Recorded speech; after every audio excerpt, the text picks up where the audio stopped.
عداوت مجھ سے کیوں اتنی، میں تو قرآن کا داعی ہوں، رسول اللہ کا وارث، صحابہ کا سپاہی۔ اللہ سبحانہ تبارک و تعالی نے اس دنیا میں دو جنس بنائے، ایک جنس مرد کا اور ایک عورت کا،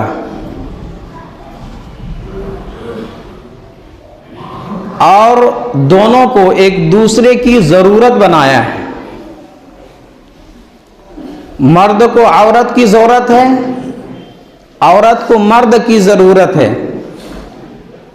مرد کے اندر عورت کی کشش ہے، عورت کے اندر مرد کی کشش ہے، اور یہ فطرت ہے، یہ نیچرل ہے، اللہ نے ایسا بنایا ہے۔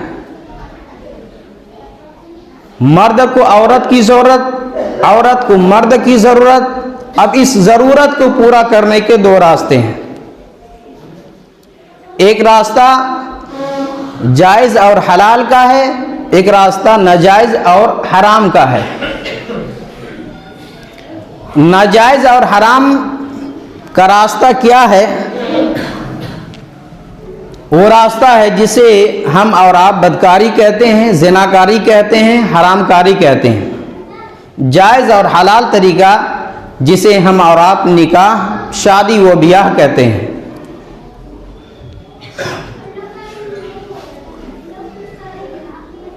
شریعت نے نکاح کے تعلق سے یہ حکم دیا ہے کہ اعلنوا ھذا النکاح، نکاح کو اعلان کر دو۔ اللہ کے نبی صلی اللہ علیہ وسلم کی اس جملے سے یہ معلوم ہوتا ہے کہ نکاح پبلک پلیس میں ہونا چاہیے، نکاح چوری چپکے نہیں ہونا چاہیے۔ کیوں؟ اس لیے کہ نکاح ایک ایسا رشتہ نہیں ہے، ایک ایسی چیز نہیں ہے جو چھپایا جائے، بلکہ نکاح کیا ہے؟ اللہ کے حکم پر عمل ہو رہا ہے، یہ ایک حلال کام ہے، ایک جائز کام ہے۔ چھپایا تو اسے جاتا ہے جو غلط کام ہو، جو حرام کام ہو۔ لوگ نکاح کو جا کے کورٹ میں جا کے کرتے ہیں، لوگوں سے چھپا کر کے کرتے ہیں۔ اس سے معلوم کیا ہوا کہ نکاح کے بارے میں پیارے حبیب صلی اللہ علیہ وسلم کا فرمان اعلنوا ھذا النکاح، نکاح کا اعلان کر دو، مجمع عام میں نکاح کرو۔ جو لوگ چوری چپ کے نکاح کرتے ہیں اس کے لیے بڑا مسئلہ کھڑا ہوتا ہے۔ ولی کی اجازت نہیں ہے تو وہ نکاح ہی نہیں ہے۔ اللہ کے نبی صلی اللہ علیہ وسلم کی حدیث ابو داؤد کی روایت ہے کہ ایما امرۃ نکحت بغیر اذن ولیھا فنکاحھا باطل۔ 3 مرتبہ آپ نے فرمایا کہ ولی کی اجازت کے بغیر اگر کوئی عورت نکاح کر لے وہ نکاح باطل ہے، باطل ہے، باطل ہے۔ اور عام طور پر چوری چپ کے بھاگ کر کے جو نکاح کرتے ہیں یہ ولی کی اجازت شامل حال نہیں ہوتی ہے۔ نکاح کیا ہے؟ نکاح کا مطلب دیکھا جائے تو ملانے کا معنی ہے، اور نکاح میں نہ صرف ایک مرد اور ایک عورت کو ملایا جاتا ہے بلکہ نکاح کے ذریعے ایک خاندان کو دوسرے خاندان سے ملایا جاتا ہے، ایک نیا رشتہ جنم لیتا ہے۔ نکاح کے بعد کوئی کسی کا سسر بنتا ہے، کوئی داماد بنتا ہے، کوئی سالہ بنتا ہے، کوئی ساڑو بنتا ہے، اور یہاں سے کئی رشتے جنم لیتے ہیں۔ نکاح تمام انبیاء علیہم السلام کی سنت ہے۔ تمام نبیوں نے شادی کی ہے، تمام نبی شادی شدہ تھے۔ گزشتہ جمعہ کے خطبوں کو اور ان باتوں کو اپنے ذہن میں پھر سے ریپیٹ کیجئے کہ ہم نکاح کی اہمیت کو بتاتے ہوئے آپ کو گزشتہ جمعہ یہاں پر چھوڑا تھا میں نے کہ رشتہ لڑکا ہو یا لڑکی ہو کیسے کرنا چاہیے، کس کو ترجیح دینا چاہیے، رشتہ میں کیا دیکھنا چاہیے اور کہ کیا نہیں دیکھنا چاہیے. سورہ بقرہ کی آخری آیت پر میں نے اپنے خطبے کو ختم کیا تھا. سورہ بقرہ آیت نمبر 221 نمبر کی آیت کہ اپنی عورت کو، اپنی لڑکی کو، بہن کو مشرک کے یہاں نکاح نہ کرو جب تک ایمان نہ لائے، اور ان کی لڑکی کو، کسی کی لڑکی بیٹی جو مشرکہ ہو، جب تک ایمان نہ لائے لے کر بھی نہ ہو. ہمارے سماج میں کیا ہے، عام طور پر ہم یہ احتیاط کرتے ہیں کہ اپنی بیٹی لڑکی نہیں دیتے ہیں، لیکن کہیں سے بھی لے کر چلے آتے ہیں. اب اس کی وجہ کچھ بھی ہو سکتا ہے. یہاں اللہ تعالیٰ نے دونوں منع کیا ہے، نہ دو نہ لے کر آؤ. جن کے بارے میں کلیئر ہے شرک کرتا ہے، شرک کرتی ہے، ان کے بارے میں اللہ نے صاف منع کر دیا ہے، وَلَا تَنْكِحُوا الْمُشْرِكِينَ حَتَّى يُؤْمِنُوا وَلَا تُنْكِحُوا الْمُشْرِكَاتِ حَتَّى يُؤْمِنُوا. تو عقیدہ دیکھنا چاہیے، اخلاق دیکھنا چاہیے، ایمان دیکھنا چاہیے، نیک دیکھنا چاہیے. بات کو یہاں سے بڑھاتے ہیں کہ چلیے نیک دیکھ کر کے ہم نے رشتہ ہو گیا، رشتہ ہم نے کر دیا، ابھی رشتہ ہوا ہے، ابھی شادی ہونے میں سالوں سال لگ جاتے ہیں ہمارے سماج کے یہاں. رشتہ کر کے 2-4 سال بھول جاتے ہیں کہ رشتہ ہوا ہے. میرے بھائیوں یہ ایک سنگین معاملہ ہے. آپ رشتہ کر کے تاخیر نہ کریں. تاخیر کر رہے ہیں، ایک بہت بڑا ایک قبیح رسم ہے، ایک بہت بڑا یہاں سے فتنہ جنم دیتا ہے. موبائل کا دور ہے، لڑکا لڑکی رشتہ ہونے کے بعد بات کرنا اپنے لیے حلال سمجھ لیتے ہیں. اور کئی تو خبریں ایسی ہیں کہ نکاح سے پہلے، شادی سے پہلے کئی مرتبہ ملاقات ہو جاتی ہے. یہ کیوں؟ نکاح اور شادی میں تاخیر کی وجہ سے، نکاح اور شادی میں دیری کی وجہ سے. رشتہ آپ نے کر دیا ہے لیکن نکاح نہیں کیا. کب کریں گے؟ ابھی 2-4 سال بعد، جب ہمارے سارے کام کاج ہو جائیں گے، ساری چیزوں سے ہم فری ہو جائیں گے، جب اپنی بیٹی اور بیٹے کا ہم نکاح کریں گے.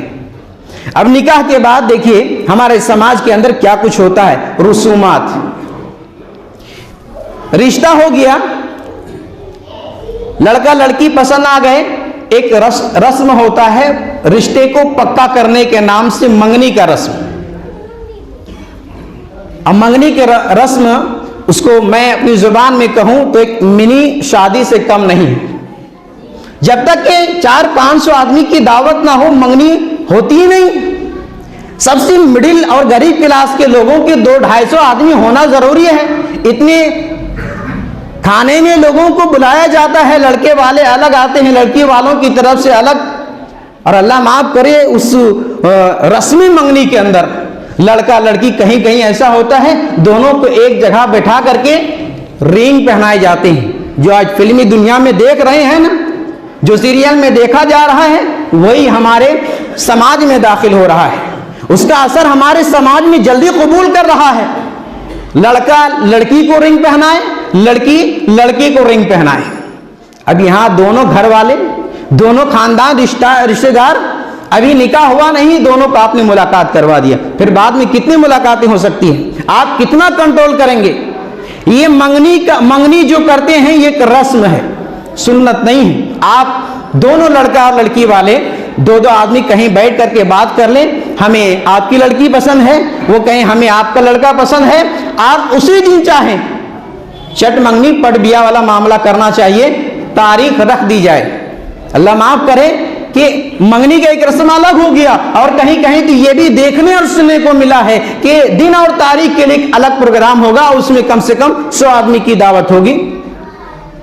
تو دن تاریخ کے لیے الگ رہا اور منگنی کے لیے الگ. ہماری قوم کیا صرف کھانے کے لیے آئی ہے؟ اور رشتے کے معاملے میں، شادی کے معاملے میں کوئی ایسا پروگرام نہیں جہاں بغیر کھانا کے ہو، فری کا معاملہ ہو. کوئی ایسا پروگرام ہوتا ہی نہیں ہے. منگنی ہو گیا، اب چلو دن تاریخ ہو گئی. دن تاریخ کے بعد اب اس راستے سے جس کے بیٹا اور بیٹی کی شادی ہو رہی ہو، راستے گزرگاہ ہیں، لوگ چل رہے ہیں، چلنے والے کو معلوم ہو جاتا ہے کہ ہاں اس کے گھر میں شادی ہونے والی. اب چاہے اس کے لیے فلمی گانے گھر میں بجائے جائیں، ڈی جے بجائے جائیں، یا کوئی اور روپ ریکھا اختیار کیا جائے، لوگوں کو پتا چل جاتا اس کے گھر میں شادی ہونے والی ہے. جب دن تاریخ رکھی جاتی ہے, منگنی کی بات جب پکی ہوتی ہے, تو اس وقت لڑکی والے مجبور ہو کر کے لڑکے والے سے پوچھتے ہیں بارات میں کتنے لوگ آئیں گے, بارات میں کتنے لوگ آئیں گے. اب جیسا اسٹیٹس ہے ہمارے 300 سے کم ہوں گے نہیں, کھانے پینے کا اچھا انتظام ہونا چاہیے. بارات بھی ایک رسم ہے, یہ کوئی سنت نہیں ہے کہ آپ پورے 100 200 400 آدمی لے کر کے جائیں تب آپ کا لڑکے کا نکاح ہوگا. اور لڑکی والے کو بھی چاہیے, سنت نہیں کہ آپ 200 250 آدمی کو بلائیں تب آپ کی لڑکی کا نکاح ہوگا. نہیں, آپ 10 12 آدمی گئے, 2 4 آدمی گئے, اور کسی نماز کے بعد مسجد میں آ کر کے آپ نے نماز کے بعد اعلان ہو گیا نکاح ہونا ہے, نکاح ہو گئے. اور اگر دن میں نکاح ہوئے تو مغرب کے بعد آپ رخصتی کر لیجئے. کتنی سادگی اسلام کے اندر. آئیے میں 1-2 واقعات آپ کے سامنے رکھ دیتا ہوں. صحیح بخاری کا واقعہ ہے. سہل ابن سعد رضی اللہ عنہ کہتے ہیں کہ ہم لوگ اللہ کے نبی صلی اللہ علیہ وسلم کے پاس بیٹھے ہوئے تھے. اتنے میں ایک خاتون آئی, صحیح بخاری کا واقعہ ہے. ایک خاتون آئی اور کہنے لگی کہ اللہ کے نبی صلی اللہ علیہ وسلم, میں اپنے آپ کو آپ پر پیش کرتی ہوں, میں اپنے آپ کو آپ کے لیے ہبہ کرتی ہوں, آپ چاہے تو مجھ سے نکاح کر لیں. اللہ کے نبی صلی اللہ علیہ وسلم نے ایک نظر دیکھا اور آپ خاموش رہے. حدیث کے الفاظ ہے کہ فقامت قیامن طویلا, وہ عورت کافی دیر تک کھڑی رہی. اللہ کے نبی صلی اللہ علیہ وسلم نے کوئی جواب نہیں دیا. فقام رجل, صحابہ کرام کا مجمع تھا, صحابہ کرام بیٹھے ہوئے تھے. ایک آدمی, ایک صحابی کھڑے ہوئے اور کہا کہ اللہ کے رسول صلی اللہ علیہ وسلم زوجنیہا ان لم نقل لکا بہا لہا حاجت. اللہ کے رسول صلی اللہ علیہ وسلم اگر آپ کو حاجت نہیں ہے تو ان کا نکاح مجھ سے کرا دیجئے, اس خاتون کا نکاح مجھ سے کرا دیجئے اگر آپ کو ضرورت نہ ہو. اللہ کے نبی صلی اللہ علیہ وسلم نے ایک سوال کیا. سوال یہ کیا کہ حل عندک من شیء, اللہ کے نبی صلی اللہ علیہ وسلم نے فرمایا کہ کیا تمہارے پاس دینے کے لیے, لینے کے لیے نہیں, لڑکے والے تو لینے کے لیے تیار رہتے ہیں, کیا کچھ مل جائے. اللہ کے نبی صلی اللہ علیہ وسلم فرماتے ہیں مہر میں دینے کے لیے کیا ہے. صحابہ رسول نے کہا کہ میرے پاس کچھ نہیں ہے سوائے ایک ازار ہے, ایک تہبند ہے, ایک چادر ہے, اس کے علاوہ کچھ نہیں ہے. آپ نے فرمایا التمس, ڈھونڈو, جاؤ دیکھو گھر میں کچھ ہے تو لے کر آؤ. صحابہ رسول گئے اور جانے کے بعد واپس آئے, کہا کہ اللہ کے نبی صلی اللہ علیہ وسلم ما عندی شیء, میرے پاس تو کوئی چیز نہیں ہے. آپ نے پھر فرمایا کہ پھر جاؤ دیکھو ولو خاتم حدید, چاہے لوہے کا انگوٹھی کیوں نہ, جاؤ تو صحیح دیکھو لوہے کا انگوٹھی ملے تو لے کر آ جانا. صحابہ رسول پھر بھاگے گھر, پھر گھر سے واپس آئے, کہا اللہ کے نبی صلی اللہ علیہ وسلم کچھ بھی نہیں ہے. اب صحابی مایوس ہو کر کے بیٹھے ہوئے ہیں. اللہ کے نبی صلی اللہ علیہ وسلم نے فرمایا کہ حل معک من القرآن شیء, کیا تمہیں قرآن میں سے کچھ یاد ہے, قرآن میں سے تمہیں کچھ یاد ہے. صحابہ رسول نے گنوانے لگے کہ ہاں اللہ کے رسول صلی اللہ علیہ وسلم ہمیں فلاں فلاں سورے یاد ہیں.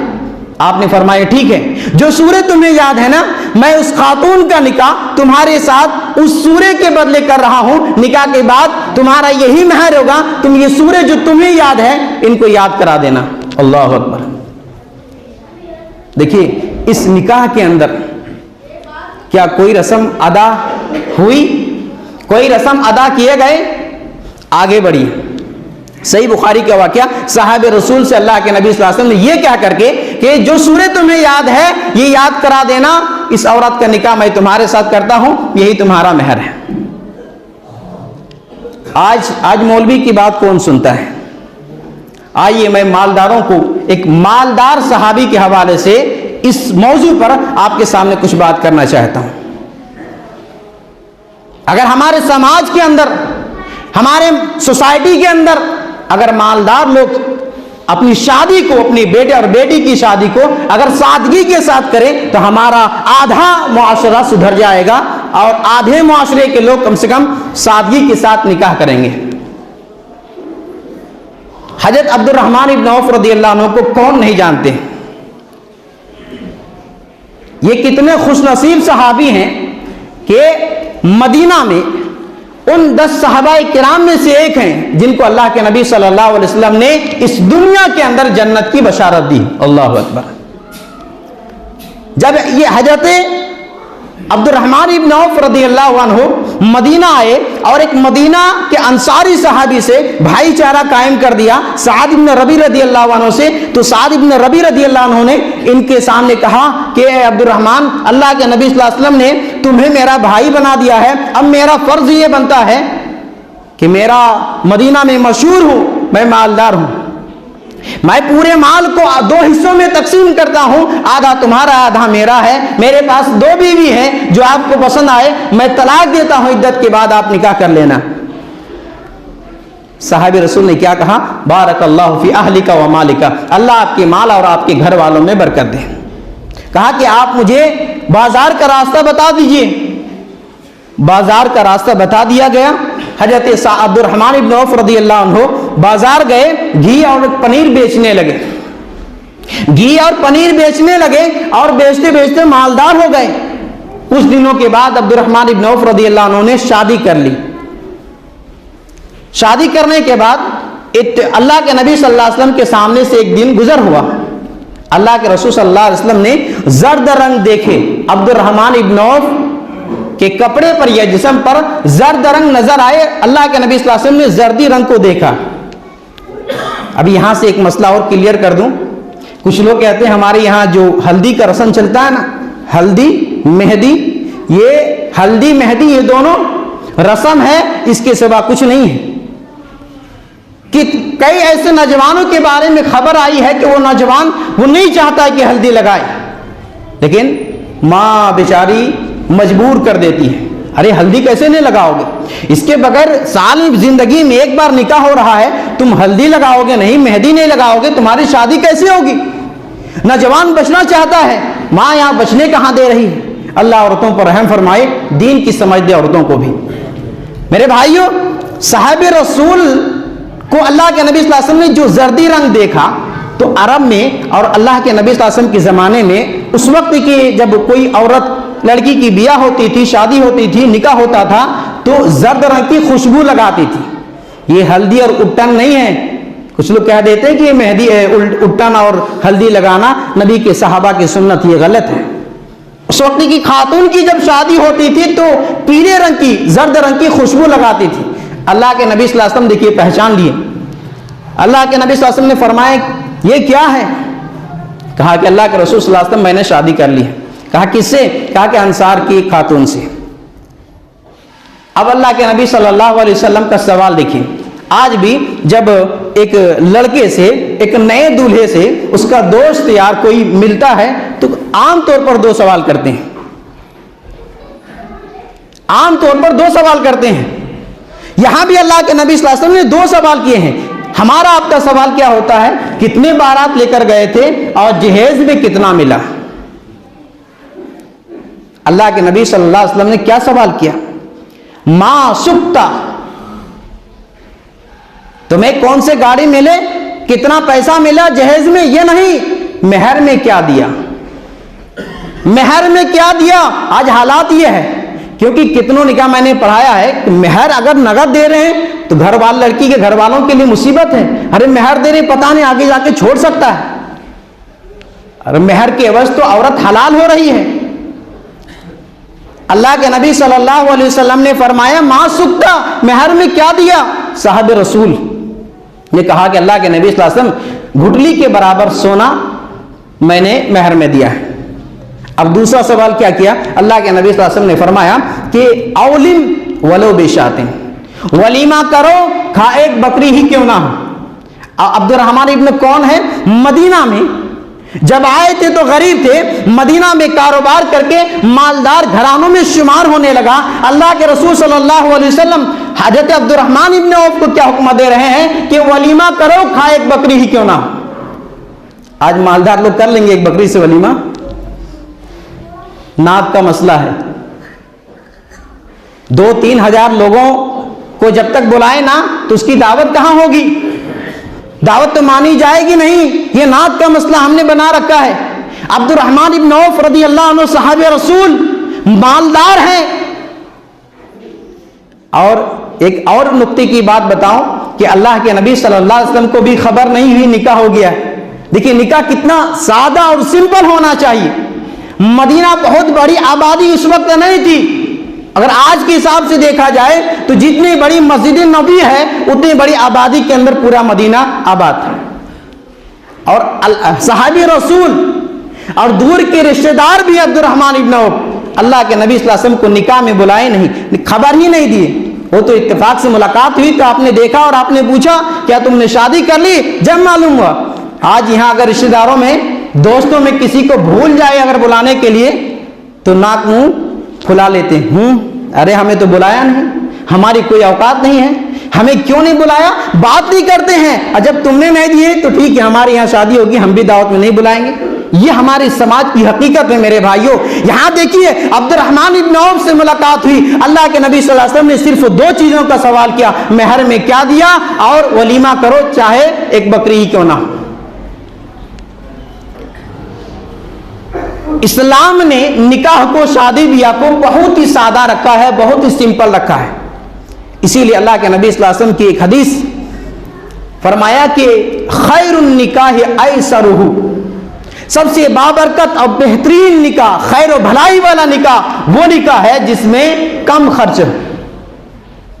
آج غریب سے غریب طبقہ کی شادی کم سے کم 2-4 لاکھ روپیہ خرچہ نہ ہو تو اس کی شادی کہاں ہوتی ہے. اور امیروں کی 10-20 لاکھ سے وہ تو کوئی معنی نہیں ہے, وہ کتنوں خرچ کر ڈالے. میرے بھائیوں تو یہ شادی کی رسم یہاں اس واقعے سے معلوم ہوا کہ اللہ کے نبی صلی اللہ علیہ وسلم موجود ہیں, آپ کو نہیں بلایا. اس سے یہ مسئلہ معلوم ہوا کہ شادی میں سب کو بلانا ضروری نہیں ہے, نکاح میں سب کو بلانا دعوت دینا ضروری نہیں ہے, اور ولیمہ بھی اپنی استطاعت کے مطابق کرنا چاہیے. اب یہاں ایک اور مسئلہ واضح کر دوں کہ نکاح کے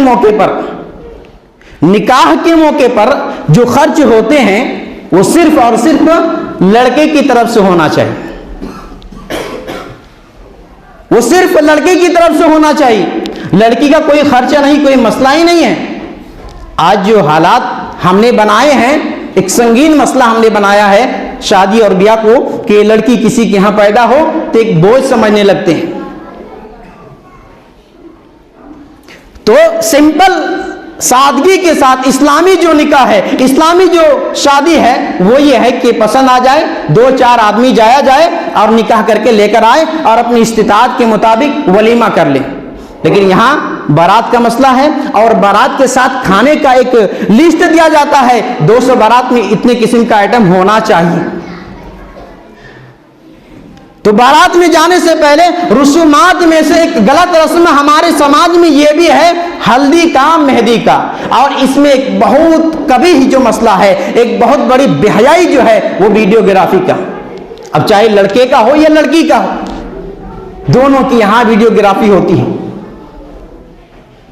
ہلدی کھیلا جا رہا ہے, ہلدی کے موقعوں پر انڈے کے ذریعے ایک دوسرے کو ہنسی مذاق ہو رہا ہے, مار رہا ہے. اور یہ سب ایک سنت کے نام پہ ہم کتنوں سنت کی دھجیاں اڑا رہے ہیں اور ہمیں اس کا کوئی شعور نہیں ہوتا ہے, ہمیں اس کا کوئی خیال نہیں ہوتا ہے. آج حالات تو یہی ہے کہ نکاح ایک سنت ہے تو ایک سنت کو ادا کرنے کے ذریعے ہم نہ جانے کتنے سنت کو مردہ کر دیتے ہیں. جیسے ہلدی کا ہو گیا, مہندی کا ہو گیا, بارات کا ہو گیا, اور پھر بارات کے بعد جب وہاں سے رخصتی لے کر آتے ہیں وداعی کے ٹائم میں تو ایک سلامی ہوتا ہے. غالباً میں صحیح بول رہا ہوں, اس کا نام سلامی ہے. سلامی میں کیا ہوتا ہے, کتنی بے حیائی دیکھیے. لڑکے اس کے دوست لڑکی کے وہاں جاتے ہیں, اب لڑکی کی سالیاں, اس کی سہیلیاں اور عورتیں سب ان کو مٹھائی وغیرہ کھلاتی ہیں, کچھ تحفے تحائف دیتی ہیں. یہ سلامی کیا ہے, کیا یہ سنت ہے؟ میرے بھائیوں یہ بہت بڑی بے حیائی ہے اور رسم ہے, اس سے بھی ہمیں اور آپ کو بچنا چاہیے. نکاح ہو گئے, رخصتی ہو گئی, گھر آ گئے, گھر آنے کے بعد نکاح کے ٹائم مہر کے لڑکے کے خرچ کی جو ذمہ داری ہے وہ مہر ادا کریں. اور دوسری بات رخصتی کی بات گھر آئیں تو اپنی استطاعت کے مطابق ولیمہ کریں. یہ دو چیز کیا ہے؟ سنت ہے.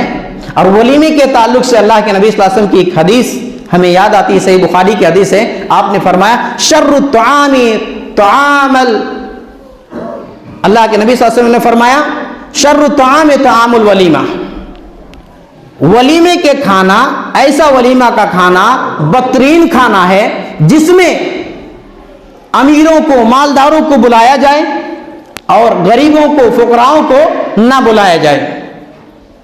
اللہ کے نبی صلی اللہ علیہ وسلم نے فرمایا شر الطعام طعام الولیمہ, ولیمے کا وہ کھانا سب سے بدترین کھانا ہے جس میں صرف مالدار لوگوں کو بلایا جائے اور غریب مسکینوں فقیروں کو نہ بلایا جائے. ولیمے کی دعوت میں غریب مسکینوں کا خیال کرنا چاہیے. اللہ کے نبی صلی اللہ علیہ وسلم نے اسی حدیث کے اندر فرمایا کہ ومن ترک الدعوہ فقد عصى اللہ ورسولہ صلی اللہ علیہ وسلم, جس نے ولیمے کی دعوت کو چھوڑ دیا, انکار کیا, قبول نہیں کیا, اس نے اللہ اور اس کے رسول صلی اللہ علیہ وسلم کی نافرمانی کی. تو ولیمے کی دعوت ملے تو یہ مسلمانوں کا حق ہے, قبول کرنا چاہیے, بغیر شرعی عذر کے نہیں چھوڑنا چاہیے. شرعی عذر ہے تو وہاں شریعت نے چھوٹ اور اجازت دی ہے. بغیر شرعی عذر کے ولیمے کی دعوت ایک مسلمان کا حق ہے, چھوڑنا نہیں چاہیے, قبول کرنا چاہیے, انکار نہیں کرنا چاہیے. تو میرے بھائیو, اسلامی جو شادی ہے بہت ہی سادگی کے ساتھ ہے, بہت سمپل ہے. اس میں بہت زیادہ لاکھوں روپیہ خرچ کرنے کی ضرورت نہیں ہے. یہ خرچ اور اخراجات, یہ بوجھ, یہ ہم نے اور آپ نے بنائے ہیں. ورنہ اللہ تبارک و تعالیٰ نے نبی کریم صلی اللہ علیہ وسلم کو اس لیے مبعوث فرمایا تھا کہ آپ لوگوں نے جو رسم و رواج کے بوجھ اپنے گلے میں لاحظ رکھا تھا, آپ اس کو ختم کرنے کے لیے آئے تھے. آج وہی امت پھر خرافات میں کھو گئی ہے. وہی امت جس امت سے اللہ کے نبی صلی اللہ علیہ وسلم نے رسم و رواج کو ختم کیا تھا, پھر ہم نے اپنے اوپر رسم و رواج کو ڈال لیا ہے. میرے بھائیوں, ہمیں اور آپ کو چاہیے, اور خاص کر کے ہمارے مالداروں کو چاہیے, میڈیم کلاس لوگوں کو بھی چاہیے کہ ہم اپنے بیٹا اور بیٹی کی شادی کو سادگی کے ساتھ کریں, شادی کریں, سمپل کریں, بابرکت نکاح کریں. اصل میں مسئلہ یہ ہے, ہر کوئی ہمیں سے یہ چاہتا ہے جس کے یہاں دعوت میں جاتے ہیں کہ اتنا خرچ نہیں کرنا چاہیے, اتنا ڈیکوریشن نہیں کرنا چاہیے. اپنے بارے میں نہیں سوچتے کہ ہم جب کر رہے ہیں تو خود اپنے آپ سے کیوں نہیں پوچھ رہے ہیں یہ نہیں کرنا چاہیے, یہ نہیں کرنا چاہیے. آج شادیوں میں ایک برائی یہ بھی ہے کہ لوگ کھڑے ہو کر کے کھانا کھلایا جا رہا ہے. بھائی یہاں پر آپ کھانا پینا پانی کھڑے ہو کر پسند نہیں کرتے ہیں, اور دعوت دی جا رہی ہے. جب لاکھوں روپیہ خرچ کر رہے ہیں, کچھ نہیں بن پا رہا ہے, تو چٹائی بچھا کر کے آپ بیٹھا کر کے کھلائیں. یہ کھڑے ہو کر کے کھلانا یہ دوسروں کی نکالی نہیں تو اور کیا ہے, یہ یہود و نصارہ کی نکالی نہیں تو اور کیا ہے. آج لوگ دلیل دیتے ہیں جہیز لینے کے لیے.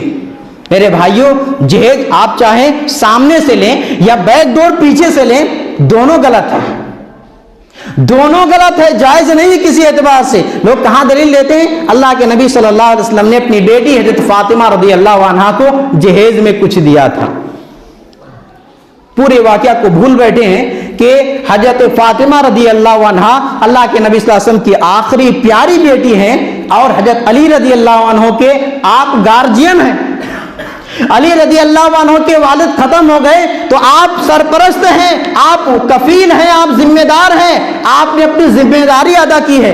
اور وہ بھی تاریخ اٹھائیے, علی رضی اللہ عنہ کی سیرت پڑھیے, ان کے زرہ کو, حضرت علی رضی اللہ عنہ کے زرہ کو بیچ کر کے ان سے چند سامان جو گدے تکیا اور چکی وغیرہ کا جو مسئلہ ہے جس کو کہتے ہیں دلیل بناتے ہیں, جہیز آپ نے دیا تھا, ان کے ہی پیسے سے آپ نے خرید کر کے حضرت فاطمہ اور حضرت علی رضی اللہ عنہ کے گھر کو آپ نے بسایا تھا.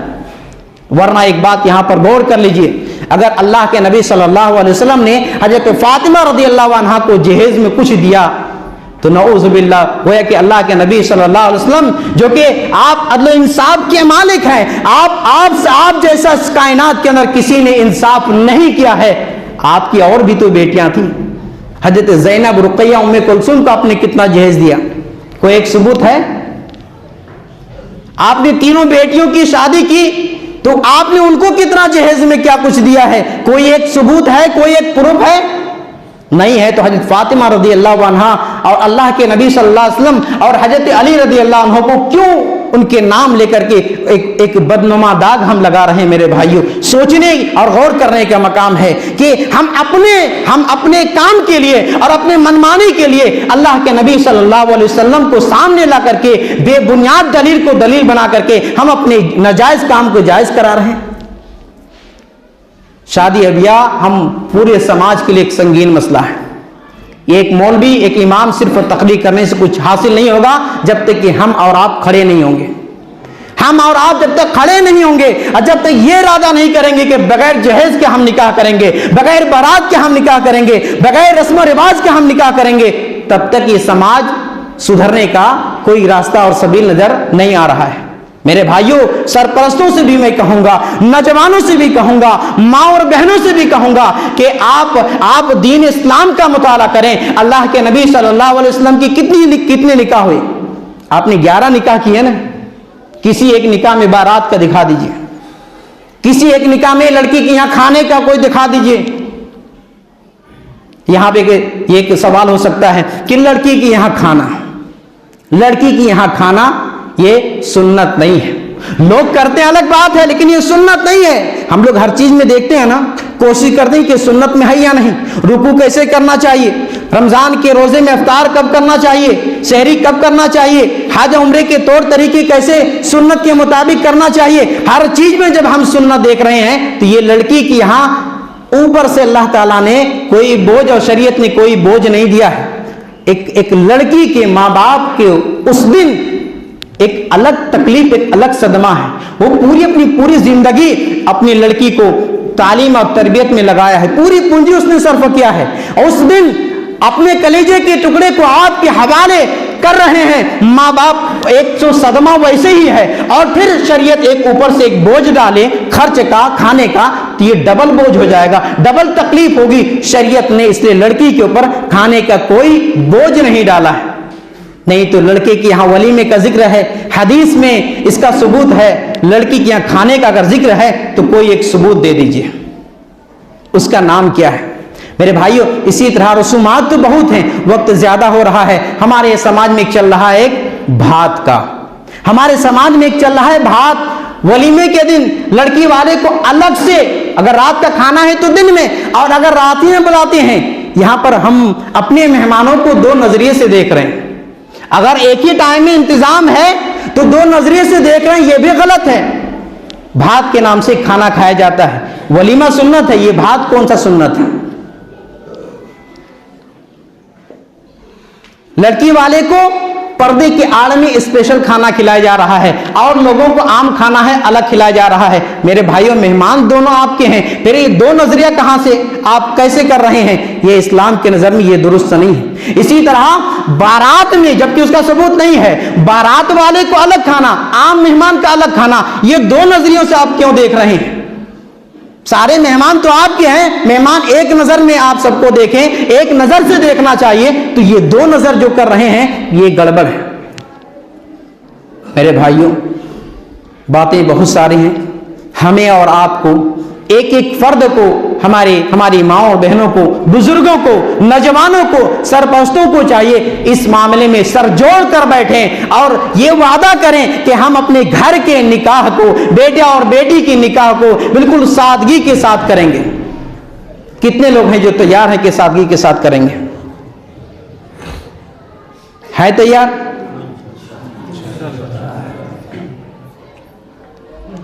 اللہ رب العالمین صحت کرے. میں دعا کرتا ہوں اللہ تعالیٰ آپ کی اس ارادے کو قبول فرمائے.